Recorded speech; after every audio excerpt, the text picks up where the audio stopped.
And once again, good morning, good evening, good afternoon, wherever you are watching or listening to this video here on a Monday. And traditionally, the Monday after the end of the NFL season is usually designated as Black Monday in the sense of coaches and what have you getting fired. Now, we've seen today where handful of coaches, handful of GMs were fired. In Jacksonville, Doug Peterson was let go, and but in some instances, whereas with the New York Giants, their head coach and GM are coming back. And there may be other firings and there may be other moves. We've seen some defensive coordinators get fired and a few other things, a little, sort of changing the deck chairs on the Titanic, so to speak. But I want to focus on what happened in Foxborough on Sunday, where Gerard Mayo was given basically 1 year to coach the Patriots. Now, a year ago, when he was named the head coach for the Patriots, he was a alleged handpicked successor by Robert Kraft to follow Bill Belichick. And there was the thought that they knew that this was going to be a transitional year, a growing pains year where they were going to suffer, they were going to struggle.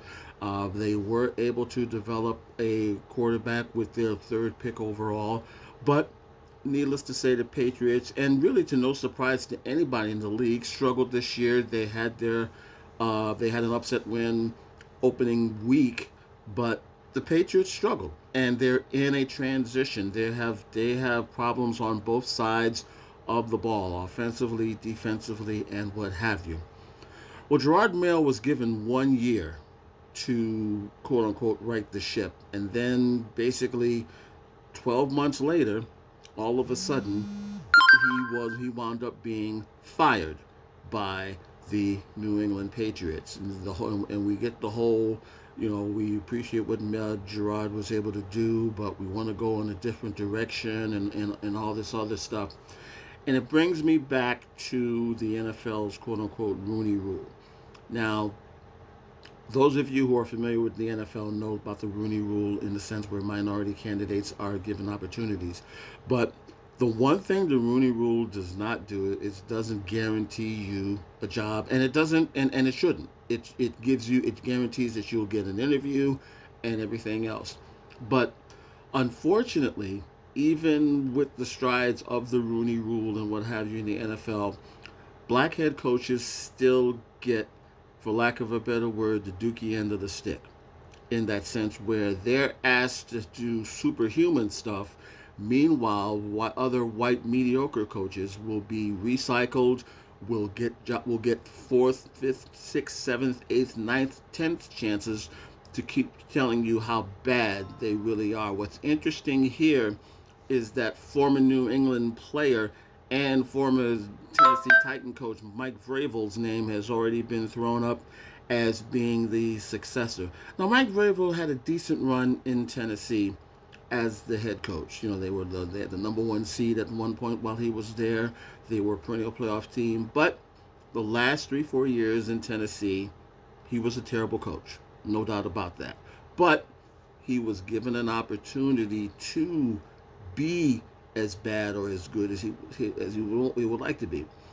And more than likely, he is going to become the next head coach of the New England Patriots and will be given every opportunity to turn this franchise around. What bothers me the most, and I think what bothers a lot of us who, follow professional sports and know of the racial uh, double standard, is that Gerard Mayo was not given a fair shot to help turn this franchise around. Even in college football, coaches are given 2, maybe even 3 years to turn their teams around. But you always have to turn over from recruiting and what have you. But Gerard Mayo was not given that same opportunity in New England, and sadly, it's the norm in the NFL.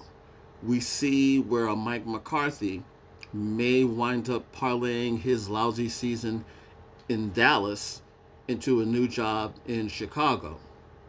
We see where a Rex Ryan, who has been broadcasting games, not broadcasting, has been a broadcaster for the Four Letter Network for the last few years, is now being interviewed for the New York Jets job, a job that he previously held. Again, what's my point in all of this?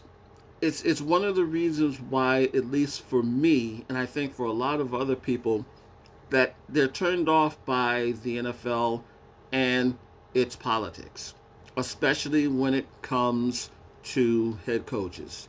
Now, we look at what Mike Tomlin has done over the past few years, over his whole career.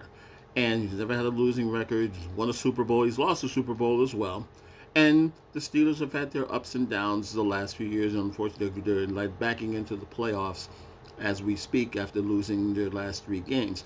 But Mike Tomlin was given the opportunity to become a great coach.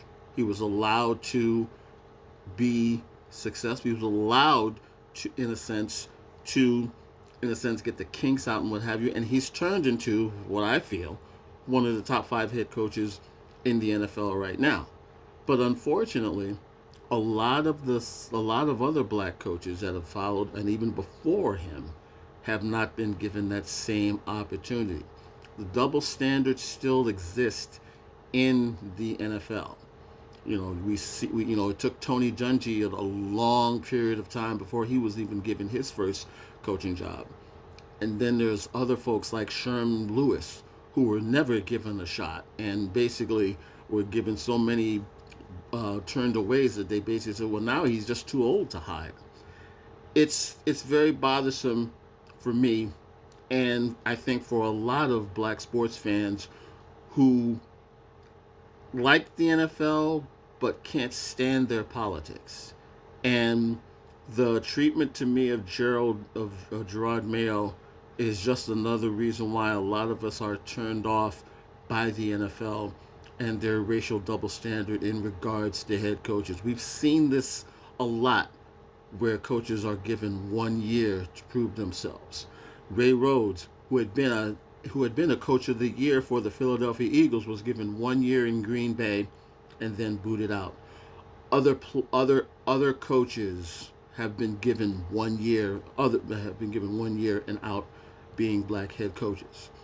And it becomes, for me and a lot of fans who claim to, try to follow the NFL, it's bothersome because they talk out of both sides of their ass in this whole racial double standard in regards to coaching. And the Patriots are no different. No matter how classy they try to make Robert Kraft out to be or what have you, but this was, you almost get the feeling it was predestined that they were not going to give Gerard Mayo a true fair shake at turning this franchise around. And that's the sad irony about it. That's that nasty, ugly aspect of the NFL that I think myself and other black sports fans have a problem with.